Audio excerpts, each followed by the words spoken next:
Hi everyone, today I'll be doing on MUET again, and this time we only focus on MUET Task 2, and my topic today is a strategic guide to analyzing academic essay questions.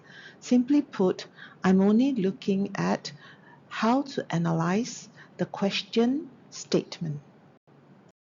Now those of you who have taken a look at the MUET Task 2 writing paper would have noticed that it's actually a very short question.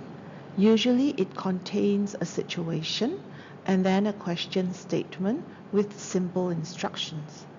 So for example, I've taken this question from MUET Session 1 2026.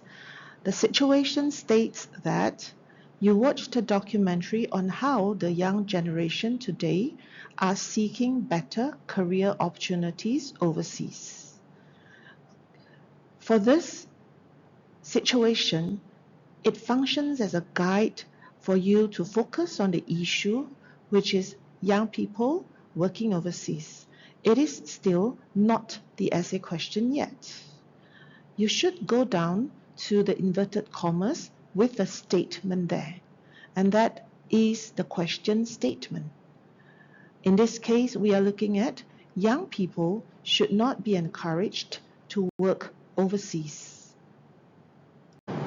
Now that we have the question statement, which is young people should not be encouraged to work overseas, let's start to dissect these questions.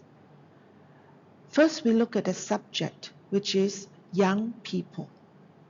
That will be used as your guidance throughout the essay when you write. You must remember not to change this subject into parents, old people, young students, but you're allowed to use synonyms which represent the same group of people. For example, youths or young adults. Now let's focus on the object, work overseas. Again, remember to keep this consistent throughout the essay by writing working overseas. Obviously, if you disagree, you might be talking about working locally. Then we go to the key, which is the engine of the argument. Should or should not be encouraged. You need to remember that the entire argument must center exclusively around should be encouraged or should not be encouraged. The subject and the object must not be changed. Also with this question, I would like to remind everyone to be very careful because this is a negative statement. And when negative statement kicks in, you have to be aware of the trap. So for example, the prompt states young people should not be encouraged. When questions use a negative statement, sometimes students get confused and accidentally agree or disagree with the opposite stance mid-essay. So what you need to do is constantly keep track of your exact stance to prevent your ideas from contradicting your core argument. In this case, if you agree, then you are saying that young people should not be encouraged. However, if you disagree, then you are saying that young people should be encouraged to work overseas.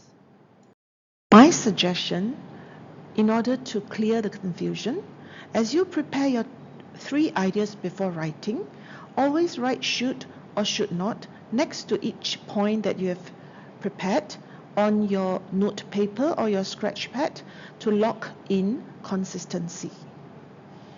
Now let's try to work out the body paragraph as in what you can talk about.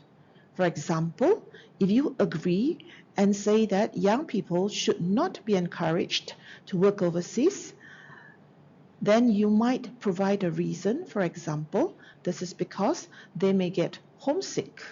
After that, go for further explanation and even come up with a realistic example. On the other hand, if you disagree, meaning you are saying that they or young people should be encouraged to work overseas, again, provide a simple reason. This is probably because they will become more open-minded when they work overseas. Again, further explain about how they can become open-minded when they work overseas. Again, and try to come up with realistic examples as far as possible.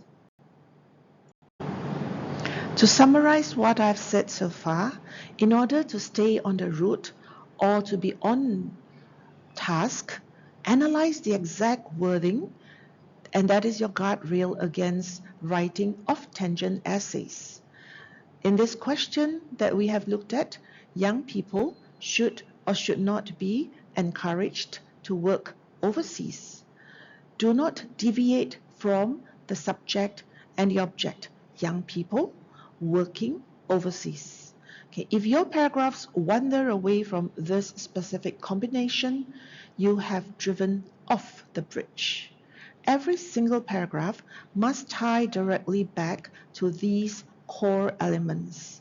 If you have run out of ideas on the vocabulary, go back to the simple ideas of young people working overseas. Sometimes essay questions provide a time frame. For example, young people should not be encouraged to work overseas in this modern age. Now, if a time frame is given, set the clock early.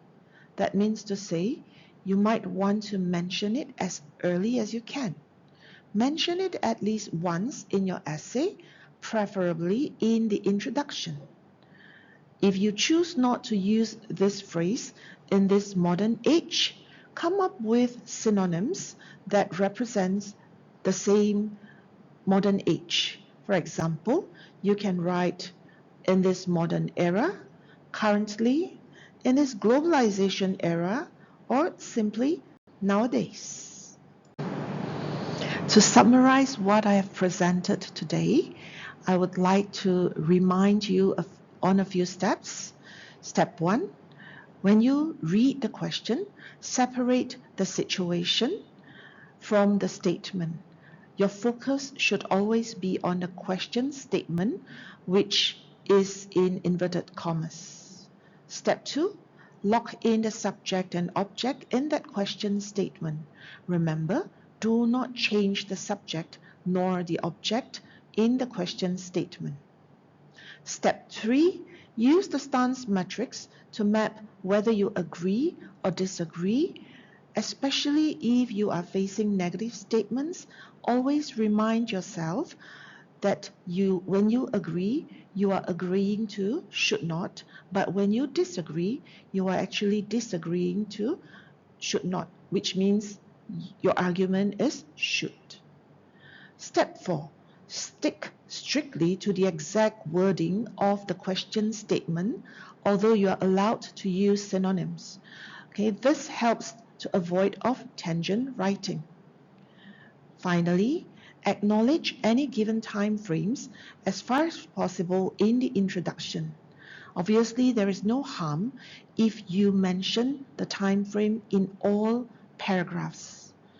It is probably even better if you can showcase the time frame using different phrases, meaning you paraphrase the time frame.